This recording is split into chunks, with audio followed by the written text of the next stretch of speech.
All right, guys, welcome back to the Trauma Therapist Podcast, and continuing on with the series, Managing in the Midst of the Current Epidemic. We're very excited to have back my guest, Dr. Thema Bryant-Davis. Thema, welcome. Thank you so much. I'm so glad to be with you. All right. So Dr. Thema Bryant-Davis is a licensed psychologist, ordained minister, and sacred artist who has worked nationally and globally to provide relief and empowerment to marginalized persons. Dr. Thema, a professor at Pepperdine University, is a past president of the Society for the Psychology of Women. Her contributions to psychological research, policy, and practice have been honored by national and regional psychological associations. Dr. Thema earned her doctorate from Duke University, completed her postdoctoral training at Harvard Medical Center, and is a past American Psychological Association representative to the United Nations. All right. So, first of all, how are you doing given everything that's going on? I am holding up, but it is a lot of multitasking. And so I am holding up, but spending a lot of time in this chair because all of my clients have moved to teletherapy, and I teach at Pepperdine, and all of our classes are now online. So managing that as well as parenting. So it's a juggling act, but a stationary juggling act. So it's been quite interesting. Yeah. So let me start with the question in terms of how are you perceiving this in terms of a macro level, even a global level, and then let's kind of drill down to the individual level. But Thema, what are you seeing that's going on? Yes. So this is what I am seeing is a global trauma in the sense of this big pandemic that we are going through simultaneously, not only nationally, but as you've named, globally. There is the medical aspect, but there is also the trauma that we are seeing in terms of the disconnection from agencies or institutions or governments that many people would usually rely on for some sense of safety, security, or a plan. And so there is a lot of distrust. And a part of that is just dealing with the unknown. Because, this is something we have never experienced before. And so some of the information changes over time as people are trying to get the information. So we have the medical trauma, the collective trauma, the issues around political distrust. And then we also are seeing highlighted the health disparities around race and income. And so there are layers that are happening, and you have the realities of some people living in denial.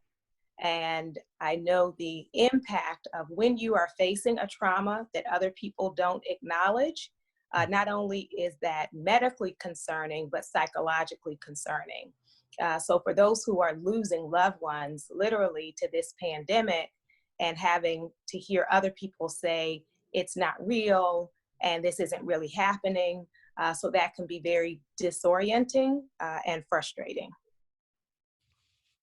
So a plethora of issues that are going on here, and listening to you list them all, it's what? It's frightening. It's immobilizing. The idea that we've got obviously medical trauma going on and a collective global trauma, distrust in everything. How, as you see it, how are people dealing with it, not dealing with it, adapting to it? You talked about people, a certain section of people certainly in denial. You see a range of responses that we see with other types of trauma, but it's heightened in this circumstance. And so some people are dealing with depression and despair. And some of those people had pre-existing depression, and now this has intensified it. And for some people, it's depression for the first time.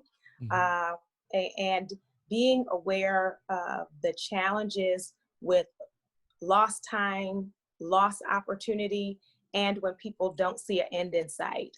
I was talking with a client this week, and she was saying she really had a breakdown because she had in her mind that this was going to end this month. And then someone told her it may go until the rest of the year. And she was immobilized by that. So that becomes a piece too, if you have in your mind, okay, if I can just hold on for this many more days or this many more weeks. So the powerlessness and frustration. Some people are dealing with anxiety. It's interesting. Someone with OCD was sharing how triggering it is to see everybody else doing behaviors that previously were considered a problem, that they have been trying to cut down on the number of wiping and washing and vigilance. And now when that is the rule and the mandate and them seeing everyone else do it, it becomes challenging of like, how much is too much? People, have posted videos of themselves like washing down their groceries and showing how like the first week they were very detailed, and maybe as the weeks go by, being less careful, but is that okay?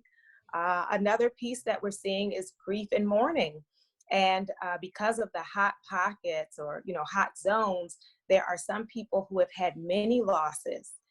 So just like in some areas of the country, people will say, I don't know anyone who's been affected. And then you talk to other people and it's been multiple family members and friends and church members. So that grief, and I should say along with the grief, one of the challenges has been them not being able to attend funerals, either it not being safe to travel, or most places now the funerals are limited to 10 people.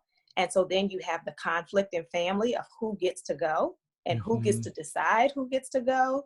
And people feeling, what do I do with this grief that before it wasn't fixed by a funeral, but there was a sense of coming together and support and storytelling. Some people showing symptoms of post-traumatic stress, but I also like to remind people we are not post-trauma, right? So we're talking about ongoing trauma. So it's not even how do we recover. Right now we're still in coping. How do we cope with an ongoing pandemic? Another piece I see heightened is addiction. And so it was interesting when they were deciding what were going to be essential businesses, and one of the essential businesses is the liquor store. And when I mentioned that to some people, they're like, they better keep the liquor store open, right? Like, we need that. It's like looking for an outlet. And when you can't go anywhere, and then if your AA or NA groups are no longer meeting or not meeting in person, that becomes a challenge. An interesting one I do want to mention is the increase of domestic violence. And all of the hotlines, not just in the US, but in other countries, are reporting an increase in calls. And so, what it means to be quarantined with someone who is not safe. And then the other end of the spectrum are the clients I'm working with who are single, who are quarantined alone, and who talk about, feeling the end of the world is coming and I don't have anybody. And so while some people see it as an opportunity for online dating and that kind of thing, some people are engaging in risky behaviors of still going out and meeting people or going to people's homes because they are lonely and wanting companionship. And so that becomes a dynamic as well. Well, in terms of how marginalized peoples have been disproportionately, negatively impacted by this. Yes. Talk about that. Yeah. So there have been really high rates with African Americans, with Latinos, and with Native Americans. And there are multiple factors that contribute to that. Some of the reasons are we are more likely to be, and for those who don't see me, who are listening to the audio, I'm African American. So we are more likely to be essential workers and hourly wage workers, meaning if I don't go to work, if I don't get some hours, I do not get paid, and then we do not eat. Because it's interesting, while we were getting grace with mortgages, and I'm blessed to be in that number, relief was not coming systematically around rent, right? And so people then needing to go, if they weren't already working at the supermarket or working at the gas station, needing those positions in order to provide for their families. And so a part of it is linked to being lower socioeconomic status. Another piece of it is having higher rates of conditions that result in you being immune compromised. And so increased risk of diabetes, obesity, increased risk of HIV and AIDS. And so all of those illnesses create greater risk. Even asthma is related to race. And when we talk about environmental racism, I have recently become involved with my neighborhood council and seeing that when people are in high income areas, they are able to organize to block high pollutant companies from being built in their neighborhoods. And so then where do they get built? In low income areas. Right. And so just the toxins in the air. There have also been some studies connecting trauma with asthma. And so when we talk about respiratory part of the pandemic, there's increased risk. And then there is actual bias, and there have been multiple studies done with medical professionals having racial bias. And so when you say, who gets to determine whether or not you get a test? Who gets to determine whether or not you get a bed? And disproportionately, African Americans by medical personnel are deemed to be, they are interpreted as faking pain. So they assume people are just trying to get medication for pain because of addiction instead of actually being in pain or distress. And so when you have that going into it, there have been multiple cases of people who were people of color who go to the hospital and were sent home. And by the time they were admitted, it was too late.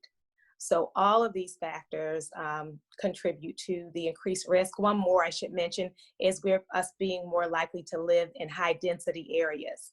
So if you're in a rural area, more spread out, there's kind of natural social distancing. If you're living in an urban area with, high-rise apartments or low-income housing, there are a lot of people in a small place. So even if you say we're going to social distance or we're going to quarantine, how do you do that if there are multiple people living in a small area? And I should also mention, because I didn't mention Asian Americans, the increase of Asian American focused racism in the midst of this pandemic, where people, Asian Americans, some had already experienced racism, but some who had not are, experiencing that hatred of, you are the carriers, go back where you came from. And so there is so much that we need to address as trauma psychologists. Jeez. I mean, it's a lot. So obviously this pandemic has almost, if not ignited, definitely shone the light on all of these elements that you're talking about here. I mean, I feel almost naive in saying this and asking this question, but what do you do? What can we do? What do you do? How? Yes. It is a lot. And so a part of the mandate for me has been not limiting myself to individual psychotherapy. I will say, that my practice is full, and like people who had terminated a long time ago have all come back, right? Because everyone is overwhelmed. And so, people are reaching out, and that individual support is important, and I'm providing it. But the need is so great. That's why we need platforms like yours and what you are doing in terms of getting the information, disseminating the information beyond, I would say, the academy, because I work in the academy, but I would say even beyond the treatment office. So there is a movement, an orientation called Decolonized psychology, right? And decolonizing psychology is about recognizing the systems and structures that are at play that Western psychology often presents it as if the only thing that matters is the person in the room. And if I can just shift your cognition, then everything else will be fine. But to decolonize psychology is to recognize we are living in a society where there are all of these factors at play, and for us to remove the myth that healing can only happen in 50-minute increments where there is insurance payments involved, and when like your family can't come, and where there's no food, and like all of these things. Mm-hmm. And so I would say for each mental health professional to think about not only how do I serve my clients and ask about and address the nuances and the layers, but to think about one way in which you can bring the information of psychology beyond your office. So that may be writing an editorial for the newspaper. That could be through a podcast, a webinar, a YouTube video, a blog. It may be even, I'll say, I'm a part of the local church. And so the pastor asked me to do a Zoom meeting about how to cope, right? What are some coping strategies? So, you know, there are many members of the church who for around race, culture, religion, SES have a stigma or barrier to seeking services. And so getting the information to them. And yes, you know, a workshop is not the same thing as therapy, but giving people some important nuggets about how they can cope. And also, you know, what I always start with is us having compassion for ourselves and for others, because everybody is going through it, and they're going through it differently. They're responding differently. And so highlighting that perhaps the family member who didn't call you back is not just selfish or mean, maybe they're overwhelmed, right? And so getting the information beyond us is important. And then I would also say for those who are writers, researchers, or even voters, to think about the policy implications of what we know, right? Because, you know, when I talk about these structural pieces of who gets a test or addressing medical bias, like all of these things are shaped by policy. And so, you know, sometimes we'll say, I don't want to be political, I just want to help people. But in order to help people, the information that you have can help us create policies that will reach more people. So I would think, and there's no hierarchy, I believe, on the way that we can make an impact or difference. So you just think about what works for you, like what aligns with either your personality or your skill set. But to just say, in addition to serving my clients, how can I make a larger contribution? To think that, you know, this pandemic has really elucidated or illuminated and impacted the African American population so much more severely than other populations is scary, is maddening. How do you, as an African American woman, as a psychologist, as someone with a very powerful and strong voice, what is going through your being as you're going through this? It is, so W.E.B. Du Bois, who was an African American great scholar, thinker, activist, change agent, he wrote about something called double consciousness. And with double consciousness, it is African Americans' ability to both see things through their own lens and see things through the lens of, you would either say white America, mainstream America, however you want to name that. But in order to function, really having an awareness of both worlds. So, and it isn't even something that you consciously do. It is for really a survival strategy that you, in some ways, have to be able to do that. So just by way of example, when the mandate went out for the mask, you know, as a psychologist and someone who wants to, you know, as a mother, all these things. I'm like, and my son has asthma. So I'm like, yes, we need to wear these masks. It's very important.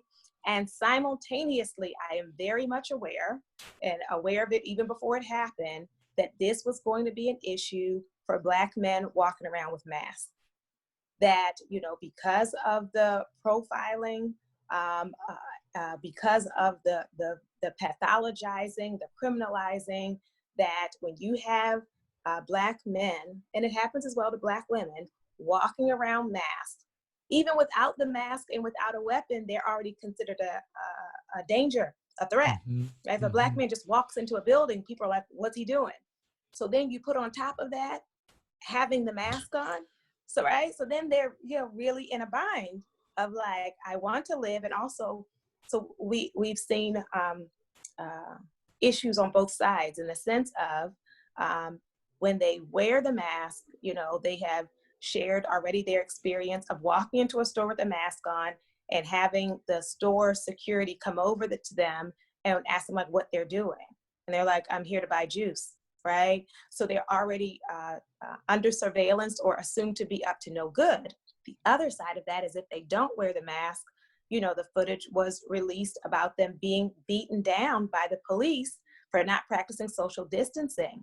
So this video was put up to show the difference of in this white area, people weren't social distancing and the police were walking around handing out masks and telling them, you guys be safe, be careful, officer friendly, who you learn about growing up.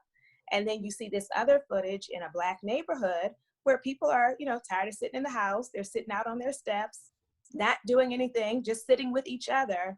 And it became this whole like body slamming young people and saying it was because they weren't practicing social distancing.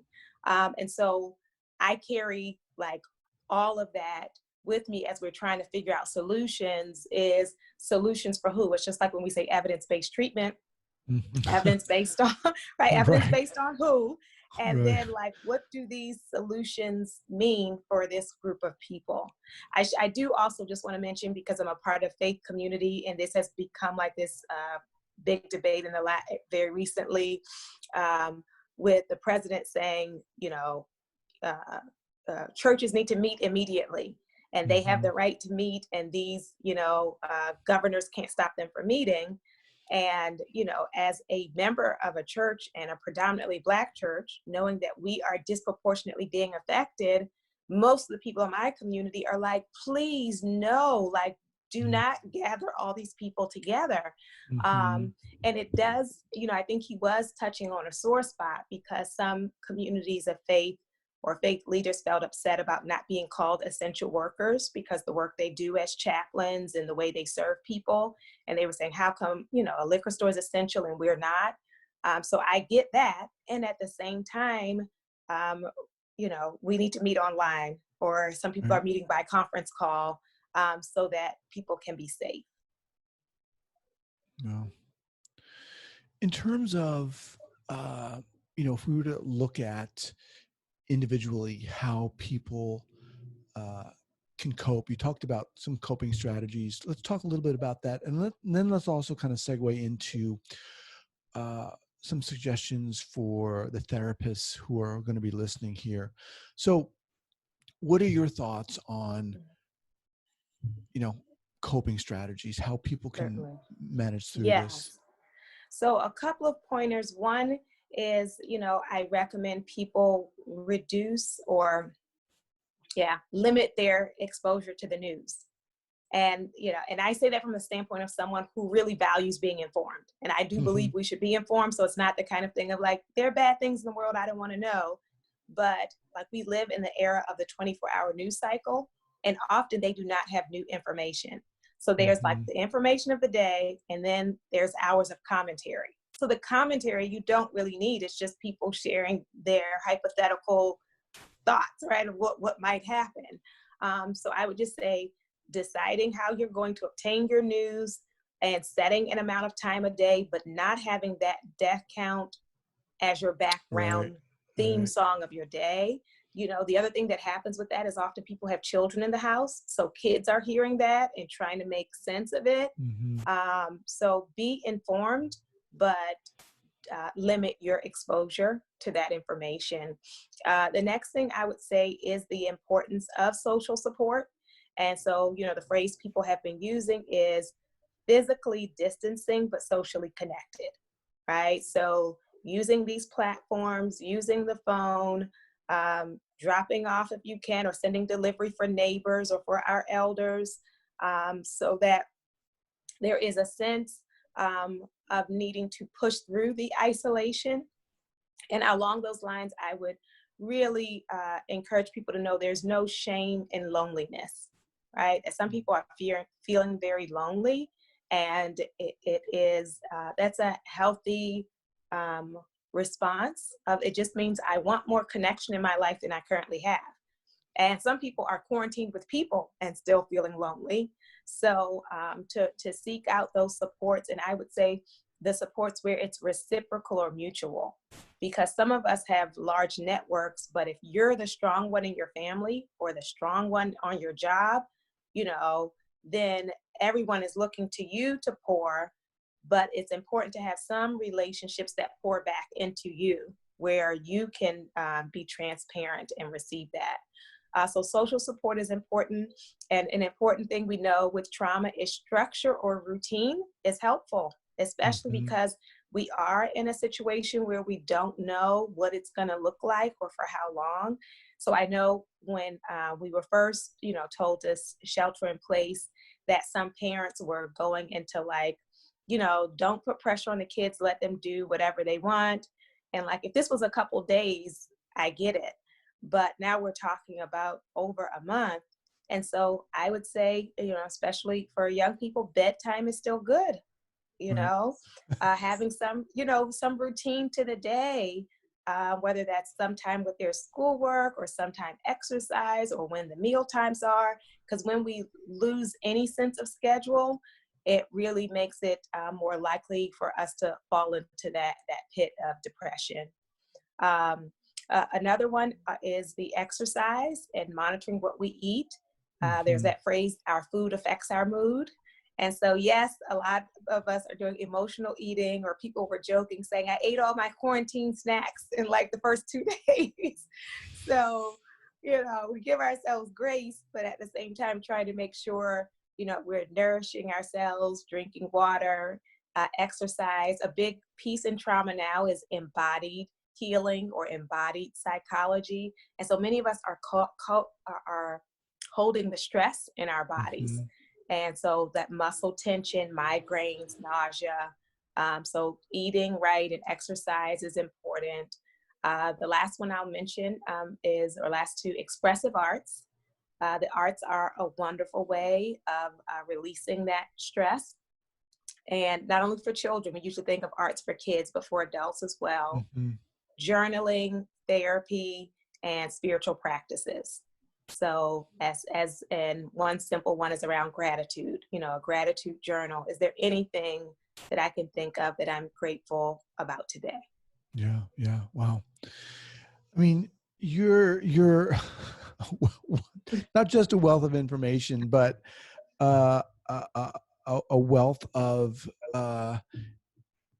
inspiration too. Listening to you. I really mean it. I love talking to you. And I think it's important to get you back here more often and more frequently. So before we go here, how can people best get in contact with you? Yes. So my website is Dr. Thema, DrThema.com. And I want to tell therapists it's especially important that we practice self-care. And I will recommend this book, The Self-Care Prescription by Robin Gobin. She's a psychologist, and it's important as we're trying to take care of so many and facilitate their process that we not lose sight of ourselves. So I'm also on Twitter and Instagram, and I have a podcast as well called The Homecoming Podcast, which you can find on iTunes, YouTube, Spotify, and SoundCloud. Oh, nice. How long have you been doing that? Since July. Wow. Yes. Very cool. Well, I'll have all that linked up here at the show notes page. Thank you. Thank all right, you Thema, so much. Man, I love having you on here, and I'm going to have you back. Oh, I would love it. I love the conversation and appreciate what you're doing. All right. Take care. All right. Bye-bye.